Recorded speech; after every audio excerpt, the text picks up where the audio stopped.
இயேசுவின் நாமம்னு சொல்லும்போது அந்த கல்வாரி உங்க மனசுக்கு வரணும். அந்த கல்வாரி புண்ணியத்தின் மூலம் பிதாவே நான் உம்மிடத்திலே தைரியமா வர்றேன். அப்படி பிதாவினிடத்திலே தைரியமாய் ஜெபிக்கலாம், பிதாவினிடத்துல தைரியமா போகலாம், தைரியமா கேட்கலாம். ஆனா எல்லாத்துக்கும் நிபந்தனை இயேசுவின் நாமம். எல்லாரும் சொல்லுங்க, இயேசுவின் நாமம். இயேசுவின் நாமத்துல தான் கேட்கணும், இயேசுவின் நாமத்துல கேட்கணும். இப்ப ஜெபம் பண்றது எப்படின்னு எத்தனை பேருக்கு தெரியும்? தொடங்குறது எப்படி? பிதாவேன்னு தொடங்கணும். அப்பா பிதாவேன்னு தொடங்கலாம். ஏன்னா இயேசுவின் நாமத்தின் மேல் விசுவாசம் உள்ளவர்களாய் அவரை ஏற்றுக்கொண்டவர்கள் எத்தனை பேர்களோ அத்தனை பேர்களும் தேவனுடைய. அப்ப அவரை எப்படி கூப்பிடலாம்?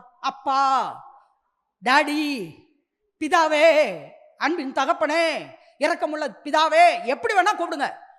நம்ம ஆசை பாசத்தெல்லாம் அதுல எத்தனை பேர் சொல்றீங்க காமிக்கலான்னு? ஆமா, காமிச்சிட்டு இயேசுவின் நாமத்திலன்னு கேட்கணும். இந்த நாமத்தை உச்சரித்து எத்தனையோ காரியங்களை அப்போஸ்தலர்கள் ஜெயிச்சிருக்காங்க.